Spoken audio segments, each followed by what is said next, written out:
Good morning students. हमने BSc third semester का statics में स्टार्ट करा था। लास्ट लेक्चर में हमने इसकी 1.2 कंप्लीट करी थी। आज हम 1.3 स्टार्ट करेंगे। Triangle law of forces. Triangle law of forces क्या होता है कि इफ़ थ्री फोर्सेस, आपके पास कोई थ्री फोर्सेस गिवन है, किसी एक पॉइंट पर एक्ट कर रही हैं। जैसे आपके पास एक पी फोर्स है, एक क्यू फोर्स है और एक आर फोर्स है, वो किसी एक पॉइंट पर एक्ट कर रही हैं। रिप्रेजेंटेड इन मैग्नीट्यूड, मैग्नीट्यूड भी बता रही है और डायरेक्शन भी बता रही है, मतलब बता रही है कि इसकी डायरेक्शन क्या है, इस साइड है, इसकी इस साइड है और इसकी इस साइड में है। अगर हम क्या है by the if three forces acting at a point, हम उसको रिप्रेजेंट कर सके मैग्नीट्यूड एंड डायरेक्शन कैसे, ट्रायंगल्स की साइड से, then the forces are in equilibrium. क्या मतलब हुआ कि अगर कोई थ्री फोर्सेस एक पॉइंट पर एक्ट करती हैं और हम उसको रिप्रेजेंटेड कर सके डायरेक्शन या मैग्नीट्यूड किसकी, by a sides of triangle से, देन द फोर्सेस हम कैसे होंगी, वो इक्विलिब्रियम में होंगी। तो इसका प्रूफ देखते हैं। देखो ओपी को हमने ट्रायंगल की ये साइड ले ली, डायरेक्शन सेम रखना, ये वाली साइड हमने इसका रिजल्टेंट ले लिया, ये साइड हमने ये ले ली। तो अब आप क्या शो करोगे, अब आप इसको ये शो करोगे कि ट्रायंगल आ क्या स्टेट करेगा कि जो सेम डायरेक्शन में है, जैसे ओ बी प्लस में बी सी किसके इक्वल होना चाहिए, ए सी के, ठीक है, सॉरी जिसकी डायरेक्शन सेम है, किस किसकी सेम है, आपके पास क्या क्या लोगे आप, ए बी प्लस में बी सी किसके इक्वल आना चाहिए, ए सी की। अब ये चीज आप यहाँ पर शो करोगे। और इक्विलिब्रियम का मतलब क्या होता है कि अगर थ्री फोर्सेस आपकी इक्विलिब्रियम में है, मतलब उनका रिजल्टेंट क्या आना चाहिए, जीरो, और आप इस चीज को शो करोगे। तो देखो लिखा हुआ है कि पी क्यू आर उसकी तीन फोर्सेस ली हैं, एक पॉइंट ओ पर एक्ट कर रही हैं, represented by magnitude and direction by the sides of O A B C and C A respectively of a triangle this. यही सेम चीज करी, कंप्लीट करा पैरेललोग्राम को। जो AD साइड है वो BC के इक्वल है, क्योंकि पैरेललोग्राम है, पैरेलल एंड इक्वल होगी, तो ये क्यू है तो आपका ये भी क्यू हो जाएगा। उसके बाद the complete parallelogram Q represent करेगा parallelogram of law of forces. आपने parallelogram of law of forces पढ़ा हुआ है कि जो रिजल्टेंट ऑफ द फोर्सेस होता है, जैसे अभी AB है और ये आपका जो AD है वो किससे रिप्रेजेंट होगा, आपका वो AC से रिप्रेजेंट होगा। या पढ़ चुके हो पैरेललोग्राम फोर्सेस लॉ से कि जैसे आपके पास R कोई रिजल्टेंट है, P और Q उसके कंपोनेंट्स हैं, तो AB प्लस में BC, AB प्लस में AD किसके इक्वल होगा, AC के इक्वल होगा। यहाँ पर वेक्टर नोटेशन है तो वेक्टर का ध्यान रखना, क्योंकि वेक्टर क्वांटिटी क्या होती है, जिसकी डायरेक्शन भी होती है एज वेल एज मैग्नीट्यूड भी होता है। तो ध्यान रखना कि AC का और CA का मीनिंग अलग अलग है। तो पैरेललोग्राम लॉ में क्या था कि AB प्लस में AD किसके इक्वल होगा, AC के, इसका रिजल्टेंट है। तो अब देखो यहाँ से, now the resultant of forces PQR, resultant of forces PQR, resultant of forces represented bye AB BC and CA। ये बात समझ आई। देखो अगर मैं इस चीज को ये लिख दूं, AB वेक्टर प्लस में AD वेक्टर, इसको क्या लिख सकती हूँ, माइनस ऑफ CA लिख सकती हूँ मैं, क्योंकि अगर AC है तो उसका नेगेटिव वेक्टर, या वेक्टर कैलकुलस में कर चुके हो फर्स्ट ईयर में, तो AB वेक्टर प्लस में AD वेक्टर प्लस में हो जाएगा CA इक्वल टू 0 आ गया। तो यही चीज करा, रिजल्टेंट ऑफ PQR फोर्सेस क्या हो जाएगा, resultant of forces represented bye AB BC और CA, AB BC। अब AD की जगह मैं BC ले सकती हूँ, यहाँ पर मैं AD की जगह क्या ले सकती हूँ, BC, क्योंकि इक्वल है, ये पैरेलल है, दोनों इक्वल और पैरेलल है। तो resultant of forces by this, यहाँ से वही वाली लाइन ऊपर वाली लिख दी। अब देखो resultant of forces using first से, जो AB और AD है उसकी जगह मैं क्या लिख सकती हूँ, AC। अब देखो अभी क्या बना, AC प्लस में CA, अगर मैं इसको दोबारा करूं, माइनस का AC इक्वल एंड अपोजिट है, कैंसिल हो जाएगा, 0। तो रिजल्टेंट ऑफ फोर्सेस PQR का क्या आ गया, 0। अगर किसी रिजल्टेंट 0 आ जाता है तो इसका मतलब क्या होता है कि फोर्सेस कैसी हैं, आपकी इक्विलिब्रियम में है।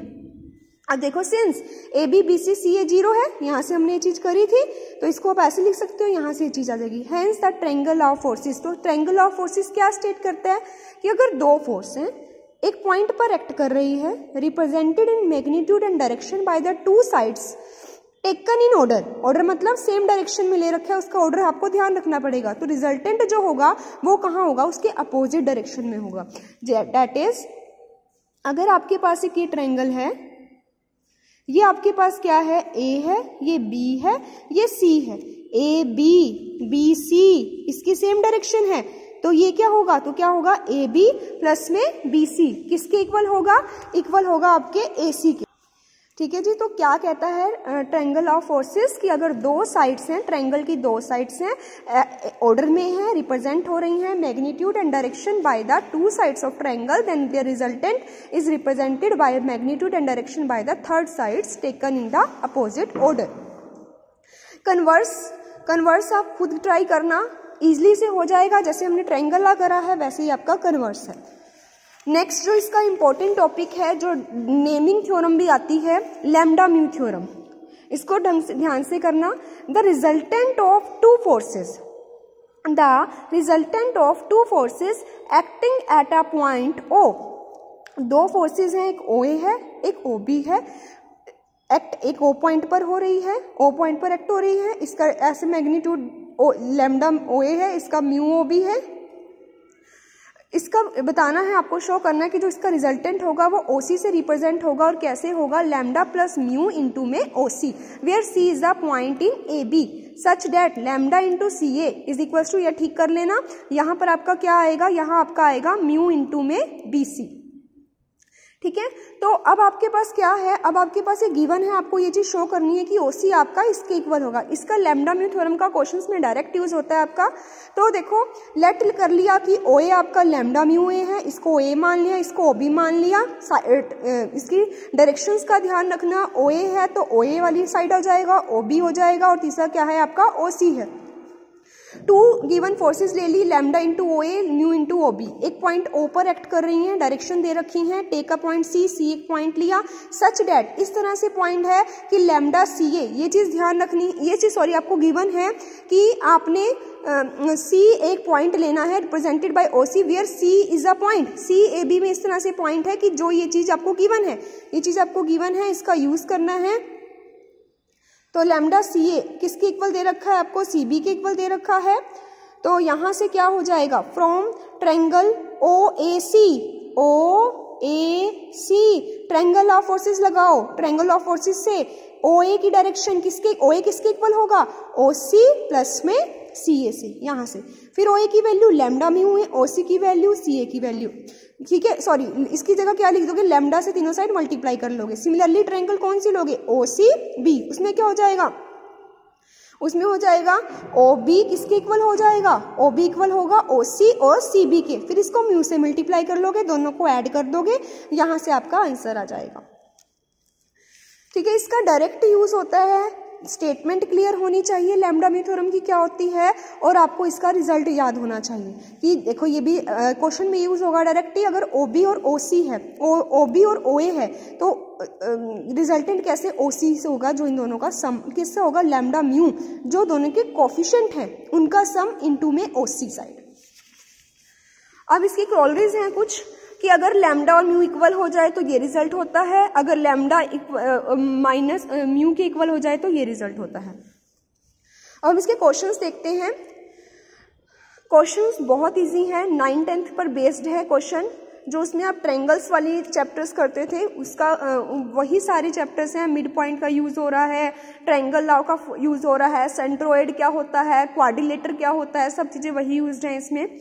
If D and E middle points हैं, डी और ई क्या है, मिडल पॉइंट है, किस साइड्स के, ए बी के और ए सी। मेन फिगर है इसमें आपकी, और स्टेटमेंट क्लियर होनी चाहिए।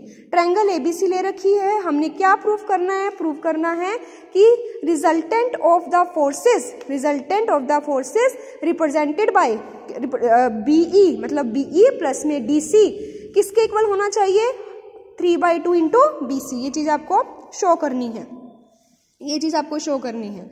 तो देखो कैसे शो करा, ट्रायंगल ऑफ फोर्सेस, ये आपको ट्रायंगल्स याद रखनी है। इन ट्रायंगल कौन सी ली है, बीसीई। बीसीई में कौन कौन इक्वल होगा, ये सेम साइड है, तो बीई सॉरी, तो बीई किसके इक्वल हो जाएगी, बीई इक्वल होगी बीसी प्लस में सीई के। सीई की जगह क्या लिख सकते हो, हाफ ऑफ सीए, क्यों, ये ई इसका मिड पॉइंट है, मिड पॉइंट थ्योरम से ये इसके हाफ के इक्वल हो जाएगा। अगेन ये ट्रायंगल हो गए, अगेन इसमें डीबी किसके इक्वल हो जाएगा, हाफ ऑफ ए बी, वही सेम क्योंकि डी उसका मिड पॉइंट है। ऐड कर लोगे दोनों को, यहाँ से क्या आ गया 2BC प्लस में half of CB, 2BC CB की जगह क्या लिख सकते हो, माइनस ऑफ BC, BC तो कितना हो जाएगा, ऐड कर लोगे, ये कितना सॉरी माइनस हो जाएगा, 2 में से हाफ गया 3/2 BC, यहाँ से आपका ये आंसर आ जाएगा। सेकेंड एग्जाम्पल देखते हैं, फाइंड अ पॉइंट O, हमें एक पॉइंट O निकालना है, हमें क्वाड्रिलेटर दे रखा है। क्वाड्रिलेटर क्या होता है, एक ऐसा पॉलीगन होता है जिसमें वर्टेक्स भी 4 होते हैं, एजेस भी 4 होते हैं।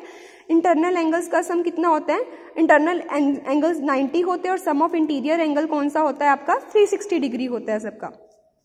तो क्या है, आपके पास O कोई पॉइंट है, आपको इस O पॉइंट को बताना है, फाइंड एक पॉइंट O फाइंड आउट करना है। क्वाड्रिलेटर दे रखा है such that the particle placed act upon the forces by this it will be in equilibrium. आपको क्या बताना है, आपको एक O पॉइंट फाइंड आउट करना है क्वाड्रिलेटर के अंदर इस तरह से कि अगर पार्टिकल्स प्लेस्ड करे और particles represented by this forces, तो ये दिस फोर्सेस कैसी होनी चाहिए, इक्विलिब्रियम में होनी चाहिए। मतलब इन फोर्सेस का सम जो है, फोर्सेस रिप्रेजेंटेड इक्विलिब्रियम में कब होंगी, ये फोर्सेस इक्विलिब्रियम में कब आएंगी, जब इनका रिजल्टेंट 0 आएगा, वही चीज आपको शो करनी है।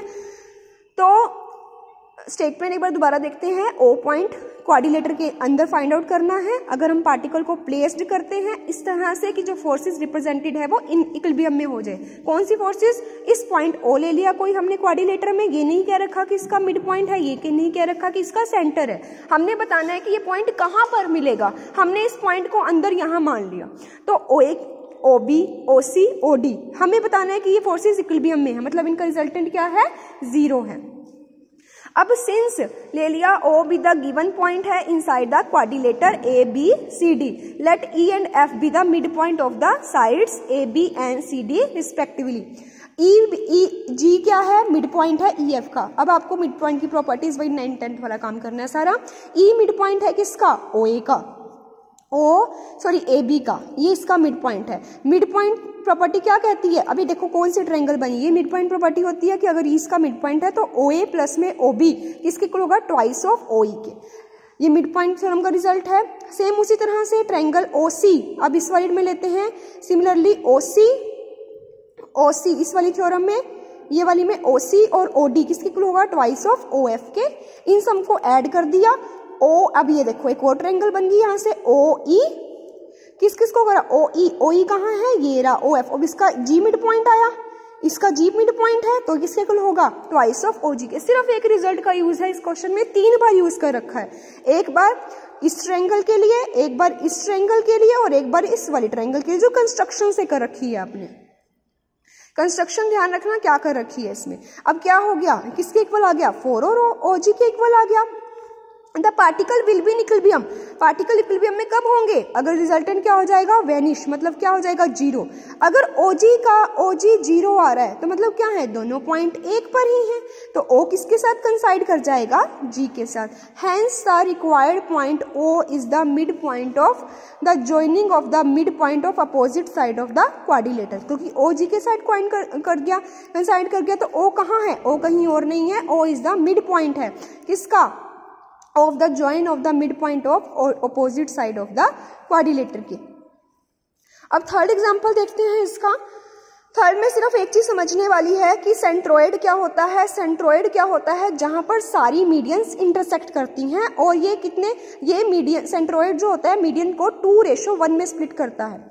G इज द सेंट्रोइड है जहां पर सारी मीडियंस मीट कर रही हैं आपके पास, ये मीडियन है, तो ये G इसका सेंट्रोइड है, तो इसको 2:1 में करेगा। यहाँ से D इसका मिड पॉइंट ये ले लिया, D इसका मिड पॉइंट ले लिया BC का, G सेंट्रोइड है तो वो AD को डिवाइड करेगा 2:1 में, तो AG किसके इक्वल हो जाएगी, ट्वाइस ऑफ GD के। ये तो रिजल्ट से आ गया। नाउ अब जो चीज आपको क्या बतानी है, आपको बतानी है कि G सेंट्रोइड है, हमें प्रूफ करना है कि फोर्सेस एक्टिंग एट G, जो फोर्सेस G पर एक्ट कर रही हैं, कौन कौन सी फोर्सेस, GA मतलब Ga प्लस में ट्वाइस ऑफ Gb प्लस में thrice of Gc having a resultant forces, मतलब इनका सम, इसका रिजल्टेंट किसके इक्वल आना चाहिए, 3Gh के। तो करते हैं, Gb को अलग कर दिया, पहले एक एक को ले लिया, एक Gb यहाँ ले लिया और 2Gc यहाँ ले लिया। Gb प्लस Gc ये इसका मिड है तो ट्वाइस ऑफ Gd, जो हमने इसमें प्रूफ इसमें क्वेश्चन में यूज करा था कि G मिड पॉइंट है जो उसको मिलाता है, तो Gb प्लस में Gc ट्वाइस ऑफ Gd हो जाएगा। इसको एज इट इज रखा, फिर क्या करा, Ga और इसकी वैल्यू पुट कर दी Ga, फिर दोबारा से Ga और किसकी value put, twice of Gd। यहां से क्या करा है, ट्वाइस ऑफ Gd की वैल्यू फ्रॉम फर्स्ट से, ये ट्वाइस ऑफ Gd किसके इक्वल था, Ag के इक्वल था, तो यहां से वैल्यू पुट करी Ag की। Ga Ag अपोजिट है तो क्या हो जाएगा, 0 हो जाएगा। Gb twice as it is रखा, फिर कौन सी थ्योरम लाई, लैम्डा म्यू थ्योरम। देखो लैम्डा म्यू थ्योरम क्या थी, अब Gb और Gc ये किसके इक्वल है, Gb और Gc, इसके बीच एक ले रखा है, D मिड पॉइंट नहीं है, कोई भी पॉइंट था को किसके इक्वल आना चाहिए, इसको अगर ये लैम्डा है ये म्यू है तो किसके इक्वल जाएगा, lambda plus mu into GH, lambda plus mu into GH, यही चीज कर रखी है। ये 1 है ये 2 है तो lambda plus mu, lambda 1 mu कितना है 2 तो 3GH, तो यहां से आपका ये आंसर आ जाएगा। अब आप इसका फोर्थ क्वेश्चन खुद ट्राई करोगे, next same as it is है, कुछ नया काम नहीं है जैसे पहले करा है, बस इसमें एक और प्रॉपर्टी यूज होनी है ट्रायंगल की, कि जो डायगोनल होता है, डायगोनल जो होता है, जैसे DB डायगोनल है और ये कोई इसकी पैरेलल साइड है, तो क्या होगा, डायगोनल ट्वाइस ऑफ इस पैरेलल साइड के होता है। सेम DB किसके इक्वल होगा, ट्वाइस ऑफ HG के, HE के, और ट्वाइस ऑफ किसके, GF के। सिर्फ आपने ये प्रॉपर्टी का यूज करना है, बाकी क्वेश्चन आपका आराम से हो जाएगा। ठीक है जी, तो इसका फोर्थ क्वेश्चन आप ट्राई करना। Thank you.